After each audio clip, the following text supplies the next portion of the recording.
welcome to Pop Culture Spread. My name's Rick and this is Jace. But before we get stuck into the video, I just want to say, guys, follow us on our Facebook page. Give us a thumbs up for the video. Also give us a comment for the video as well. Hit that subscribe button and just follow us all on our social media sites as well. Easy and simple as that. Also, guys, if you want to check out our merchandise as well, pop down to our merchandise store and you'll click the link at the end of the video. And yeah, pop in and check out our new range of mugs and t-shirts that Jace has designed, which is awesome. So get into it. Jace, big week. Well, not really a big week, I guess, but there's been a few things that have popped in there. It felt like a slow week news-wise, but it actually ended up being a big week. Yeah, trailer-wise. Trailer-wise, a couple of big ones come out. So yeah. But yeah, a few things we want to talk about. Spawn. And we're not going to be talking about the old Spawn with, you know, Michael Jai White, but Todd McFarlane, who created Spawn. He's been talking now for a couple of years that he wanted to do a Spawn reboot. That he did. He himself was going to write and direct. So he created the creator of Spawn, yeah, to write and direct. So we know a few things about it at the moment. We know Jamie Foxx is in there. Yeah, Jamie Foxx. Which is it awesome. Says he's going to be Spawn. Which is awesome to see. Great casting. There's a few things in the news that he's saying that he's actually passed the script on to someone to polish it up. So what which does is that hilarious mean, to me though? Because he was really fucking strong on him making the film. Yeah. Like he was like, nah man, that's my thing. I wrote it, I'm going to make it the way it should be. And now they're handing it off. He's handing it off. We don't know who he's handing it off to, but that's kind of weird. We don't know that. Well, I haven't found out what the name is yet. No. I don't think it's been publicly released. But yeah, it looks like it's going to someone else. I know Blumhouse Production. Now, Blumhouse Productions, they're the guys that... horror. Low budget horror. Yeah. Really good ones. They started with Paranormal Activity. They're currently doing M. Night's movies lately, like Split and all those kind of films. Obviously, all the other great horror, like Get Out and Us. Yeah, so... all Blumhouse, all over. It's got to be good. He's got funding by a good horror production company. He created Spawn, so you think it's got to be... You know what it says to me, dude? It says to me, the script's average. Yeah, that's what it says to me. It's like that script needs a polish by someone who knows how. We know it's going to be R-rated, which is awesome. Yeah. So that's how it should be. Yeah. But that's a good thing. I think it's a good thing. If he needs to palm it off to someone to polish it up, probably a good thing. Why do it now than release a movie that's going to flop? It's a collaborative, kind of job being in the movie industry. So you've got to expect that type of thing. So yeah. I don't know if this movie's ever going to get off the ground, mate. You don't reckon? No? No, I'm looking forward to it. I hope it does. No, I just get this gut feeling that it ain't going to happen. Well, I don't think they've put a date on it yet, so, but yeah, well, you never know. We'll see what happens. We'll see what happens. Also, in the world of, I guess, supernatural, Ghostbusters. This is awesome. Yeah. Big fan of the original Ghostbusters. So this will be the Ghostbusters. They've just dropped the name, the Ghostbusters 3. Now let's establish a few Ghostbusters. The name. Well, your name is Afterlife. That's it. So it's called Afterlife. Ghostbusters Afterlife. And let's get this right. It's not a sequel to the 2016 Ghostbusters, which not a lot of people like. Yeah. This is a sequel made by the son of the original director, Ivan Reitman, Jason Reitman, who's an excellent director in his own right. He grew up on the Ghostbusters set. He told stories about when he was on the set watching him make it. He's doing a sequel to the 1984. Now, I love this title. This is awesome. I mean, people go, it's a bit on the nose, but no, think about it. There's so much that can happen from that.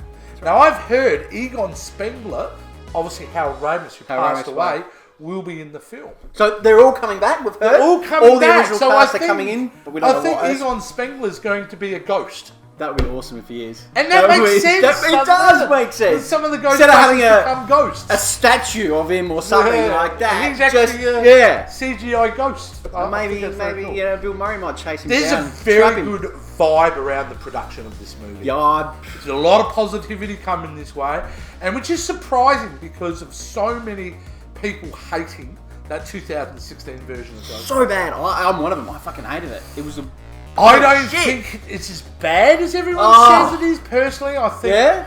I think they missed the mark with the comedy, but very talented people involved. It just, I don't know. I think they went away from the original Ghostbusters too much. Like they're being based in a Chinese shop above a building. I think if you were going to do it with all female cast, it should have been directly related to the 84 Ghostbusters. But the problem is with that one, it was like the other Ghostbusters didn't exist. This is the true sequel, so... Oh, yeah. Can't wait. Yeah, I think it's going to be... So it's coming out with 2020, they're saying, so, yeah. Yeah, it's not that far away. It's a big summer blockbuster for next year. So looking forward to that. Let's get into the world of Star Wars, Jason. I'm going to talk too much later. It's going to be coming out because, December, 19, is it? Mate, I tell you what, I was just saying to my son the other day, I said, so good these days to be enjoying Star Wars again.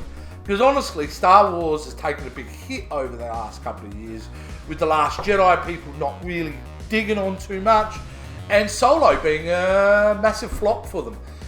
So it's good with the quality of The Mandalorian and having J.J. Abrams back to do this movie. It's Star Wars season. I love Star Wars everything. And that's what, I mean, it's just pumping out. They're pumping everything Star Wars. But it's not just the movies, mate. No, it is. Oh, mate. It's everything, isn't it? What's actually hit the news is that Disney Star Wars, the Galactic Star Cruiser hotel ship has been released. They've released some photos. Yeah. You can see what it looks like. We'll put a photo down there. This is an expansion to Star Wars Galaxy Edge, which is a extension of the theme park at Disneyland. So obviously, and that's based on the west coast of America. Yeah. This is obviously at Walt Disney World, I believe. Walt Disney World. And that's going to be a big galactic hotel. Which is crazy. Like, I think it's great. Like, I know some friends who actually went to the one that you were talking about. Yeah, Galaxy Edge, and they saw, the Millennium Falcon. They went there, they did all that. They took the photos. It was awesome. It was packed. But yeah, they are just pumping it out since they bought it. It is just, and I think it's a cool idea. But how authentic will it be? Yeah, the story here is the fact that for $4 billion they bought Star Wars, right? People are talking like $4 billion. There's a lot of money. 2012. To think about it, that was back in 2012. Already they've made their money back. And it's not just about the movies. No, it's about these theme parks, those type of attraction, the merchandise alone. How much? They are the biggest merchandising company on the planet, and at the moment they're being attacked for not having enough merchandise out because of Baby Yoda.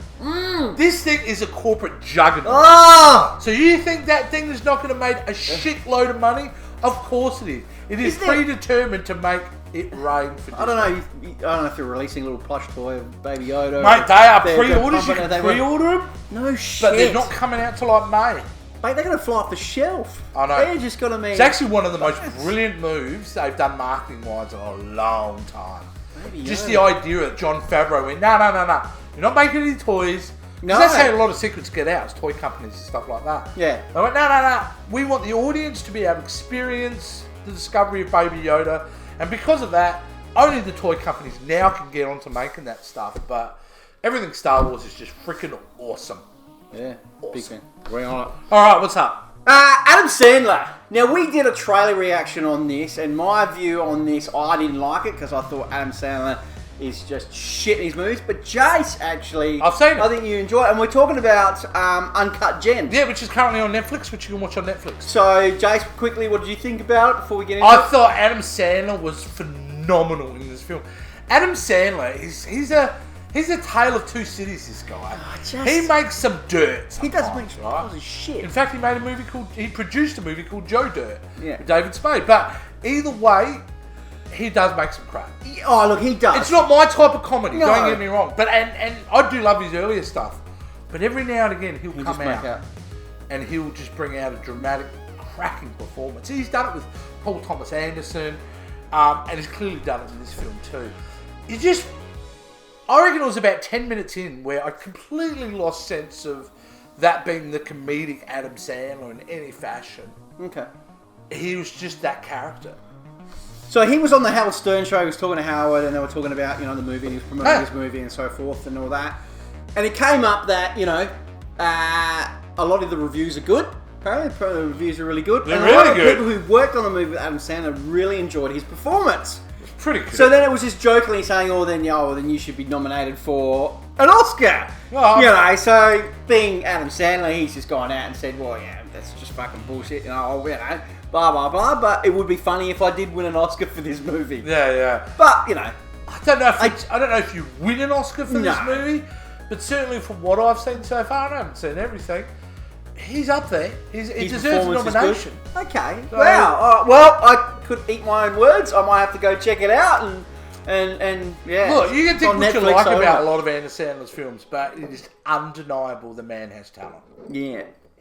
But very good. Anyway, we did touch upon this at the beginning of the video that we were talking about. It's been a big kind of week with trailers. Oh, yes! A couple of big trailers which have come out. And Unexpectedly, of course. And the big one, if you guys haven't checked it out, definitely check it out, is our trailer reaction to Black Widow. Yes, which was something, there was no kind of, usually a little bit of news that a trailer's coming or something.